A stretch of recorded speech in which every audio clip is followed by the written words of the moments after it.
And in 4 occasions, they submitted a lower offer, which saved the government, in a period of 1 year and a half, 7 billion pesos. The basis for our rejection for the first time in the NFA history was we had an approved budget for contract. Prior to our watch, there was no approved budget for contract for any government-to-government purchase. Meaning to say, the sky's the limit. And in our first experience, as we went through the bidding process, 3 weeks after we announced that we were to purchase 500,000 metric tons through an open tender, which was the first mode that we implemented, rice prices in the world market went up by $30 per metric ton sa loob ng 3 linggo. At dahil meron kaming approved budget for contract, based on yung presyo ng world market prices ng 3 rice price monitoring international agencies, we got the average, therefore plus minus $5, yun yung aming approved budget for contract. E tumaas ng $30 per metric ton in 3 weeks. Ni-reject namin. The following week, world market prices went down by $30. Ibig sabihin, meron talagang kalokohan. And we will put those safeguards, assuming that we return the powers of the NFA to do G2G importation. All these must be in the law so that there is no discretion on the part of the NFA to decide how much prices of rice should be purchased, at what cost, etc. Kasi na nangyayari nun, lahat ng binibili nating bigas from NFA, inuutang natin sa Development Bank o kaya sa Land Bank. Kaya umabot ng hanggang halos 200 bilyong piso ang utang ng NFA. But for the first time in the history, when we brought down rice prices imported by 7 billion, nagawa natin ang paraan na mapababa yung utang din ng NFA. So it can be done, but it requires safeguards, and I agree, and clear cut. Hindi pwede sa IRR ito, dahil lulutuin na naman pagdating sa IRR. Dapat ito sa batas mismo.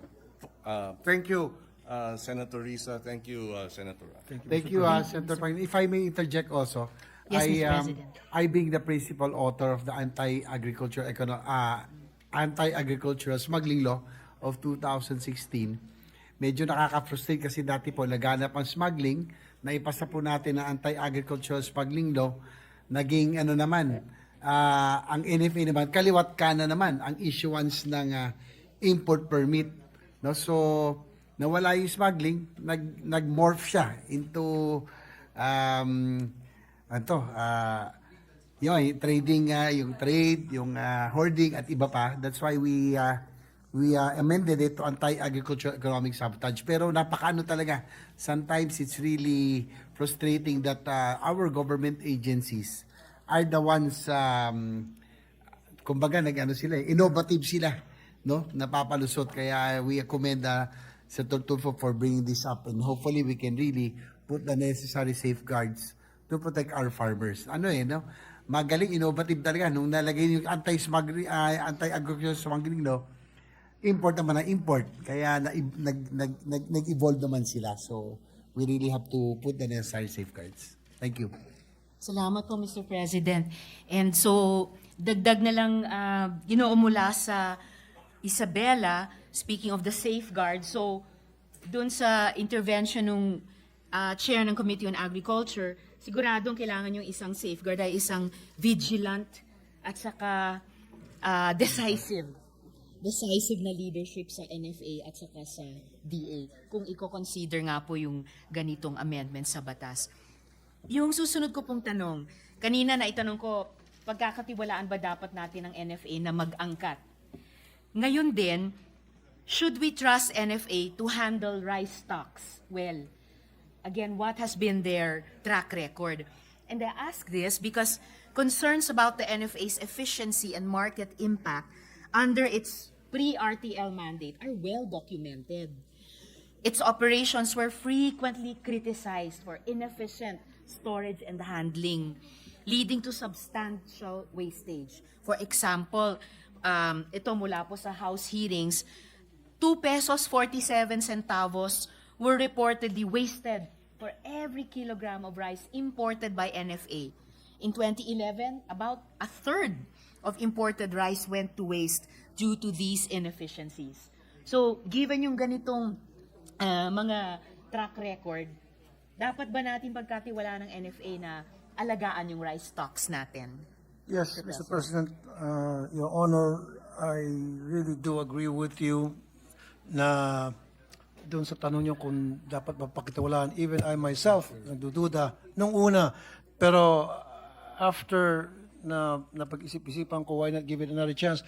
Pero dapat meron talagang monitoring at of course may mga safeguards to ensure na tama yung ginagawa ng trabaho at hindi sila mapapasukan ng sindikato at yung natatrabaho doon ay mga taong meron talagang pagmamahal at pagmamalasakit sa ating mga farmers. So dapat yung ilalagay natin dyan sa NFA, yung siguro dating farmer o may experience sa farming at may pagmamahal talaga at may puso para sa mga farmers. Hindi yung kung saan-saan lang pinulot sa kalye, nagtitinda dyan sa bangketa, ng sigarilyo at ay, kaibigan tayo, gawin na kitang NFA administrator. I'm just kidding, Mr. President. Ganun kasi nangyari ko minsan. It's not what you know, it's whom you know. Kaya sana maiwasan natin ganung klaseng practice, especially dito sa NFA. Dapat mapangalagaan natin yung kapakanan natin mga farmers and by doing so, dapat experience talaga. May experience, may integrity, yung ilalagay natin dyan sa NFA. And of course, kasama na rin yan, palagi natin minomonitor at palagi natin may safeguards. And of course, sa lahat ng mga desisyon, especially pag sa importation ng mga bigas, may consultation sa mga farmers kasi sila tatamaan dito in the end. Mr. President. Salamat, Mr. President, at Ginoo mula sa Isabela. Nabanggit po ng good gentleman yung isa sa mga paborito kong salita, yung sindikato. Sobrang tagal na isa ito siguro sa pinakamasahol na krimen, na ipagkait sa bibig ng mga kababayan ang pagkain, ipagkait pa sa bibig ng mismong nagtatanim at nag-aani ng pagkain, ang pagkain. And I think kung isusulong ng Senado natin ang pag-amyenda ng batas na ito at ipatutupad talaga ng tapat ng DA at ng NFA given amendments and safeguards, isa po itong matagal nang hinihinging pagwawasto. Mr. President, Ginoo mula sa Isabela.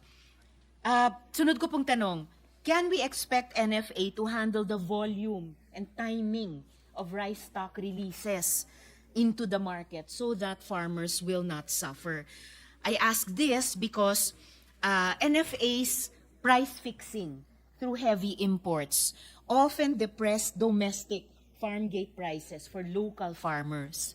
Despite its dual mandate to stabilize prices for consumers and support farmers, yung pinag-uusapan po nating balanse, these goals frequently led to mutually conflicting results, penalizing both consumers through artificially high prices compared to world markets, and producers, penalizing producers also through depressed farm gate prices.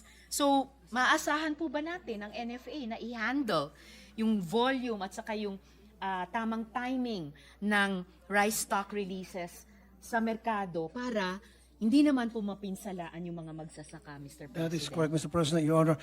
Before giving back the powers to import rice sa NFA, dapat gagawin muna tayo ng mga thorough study and maraming stakeholders dapat involved at pag-aralan yan and then available yung mga data kung dapat ba talagang ibalik na natin sa NFA yung powers sa G2G importation ng rice. And like I said, always palaging involved yung mga farmers natin dahil sila naman talaga at the end of the day ang tatamaan dito. Salamat, Mr. President. I'm also all for that thorough study dahil mayaman naman po yung track record for good or for ill ng NFA sa nakaraang mga taon pre and during itong RTL at talagang magpagbabatayan po ng Senado, of course with inputs also from DA and NFA itself at gaya ng sinasabi ng Ginoo mula sa Isabela, mula sa mga organisadong magsasaka. Sunog na tanong po, if retail prices did not go down, shouldn't the response be to get PCC recommendations, so yung Philippine Competition Commission, and identify bad actors in the industry instead of bringing in the NFA, which may turn out to be just another bad actor like it was in the past? And I ask this because the core of the current debate stems from the fact that despite the reduction of rice tariffs from 35% to 15% in July 2024 under Executive Order 62 and the decrease in world market prices, retail prices in, for example, Metro Manila have remained stubbornly high. The House Murang Pagkain Super Committee found that the benefits of reduced tariffs were scooped up by importers and intermediaries rather than being passed on, those benefits passed on to consumers. So, kung hindi bumaba yung retail prices, di ba dapat ang tugon natin kunin na lang yung mga rekomendasyon ng PCC tapos tukuyin yung mga bad actors sa industriya sa halip na ipasok sa eksena yung NFA, Mr. President? You're on point, Mr. President, Your Honor, yung pagsabi nyo, despite the fact na bumaba na yung tariff pero mahal pa rin yung presyo ng bigas, that has to be investigated. Why? What went wrong? Someone must have done something that is not right, and this is the reason kung bakit yung mga bigas ay mamahal pa rin. So, pagdating ng mga hearings natin sa agriculture, and we have to look into that. And kasama ako doon para magbusisi, and of course, magdala tayo ng mga eksperto sa farming para malaman natin kung ano yung problema at paano natin mapaganda pa yung production ng ating bigas at kahit na meron tayong importation ng bigas, paano natin mapanatili yung integridad ng ating NFA para tama yung mga ginagawa ng trabaho, allowing the importation of rice only to fill the gap. Hindi pwede yung nag-import tayo dahil wala tayong farm dito sa Pilipinas, wala tayong mga farmers. Marami tayong mga farmers dito, kulang nga lang sa support. So ang dapat, ang nasa isip natin, ilagay natin sa ating isipan palagi na yung pag-import is only to fill the gap na dahil kulang tayo sa supply. Hindi dapat tayo mag-oversupply na to the extent na binabaha na tayo ng mga imported rice na ikinamamatay na marami sa ating mga farmers ng kanilang kabuhayan. Salamat, Mr. President. And again, good gentleman from Isabela, kaisa niyo po ako na kailangan talagang investigahan ito kung bakit sa kabila ng mga interventions na sinasabing will create certain outcomes, hindi naman yun ang nagiging bunga.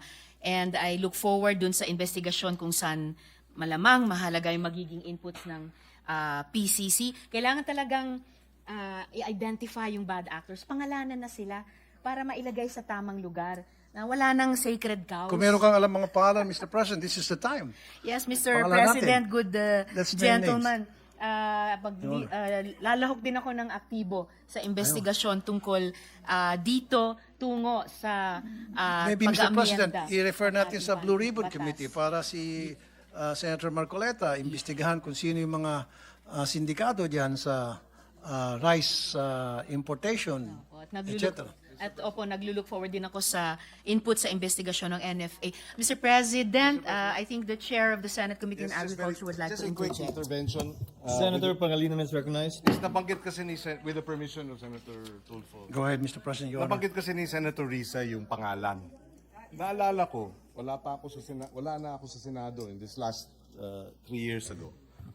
Sinuspinde ng NFA yung 100 managers and employees dahil sa binenta yung stocks na hindi dapat. So, may pangalan yung NFA, pero kanino binenta yung stocks? Ba't walang pangalan? In other words, lumabas sa dyaryo, 100 NFA ang sinuspindi. Pati ang NFA administrator natanggal eh. Yeah. Pero I remember. binenta niya eh. Binenta nila sa trader. Pero pag binasa mo yung media report, walang pangalan yung traders. Ba't hindi sila kasama doon sa pananagutan? At ganyan ang nangyayari. And then one more point maybe, very quickly, Mr. President, nabanggit kanina ni Senator Ejercito, si Senator JV, may batas. Pero mula noong 2016, hanggang ngayon, wala pang nakukulong. Wala pang nakukulong sa economic sabotage dahil wala pang nahuhuli ng smuggled goods na mas mataas sa 10 million. Pag tinignan natin lahat ng mga news reports, 9.7 million smuggled, 7.2 million smuggled, 4.7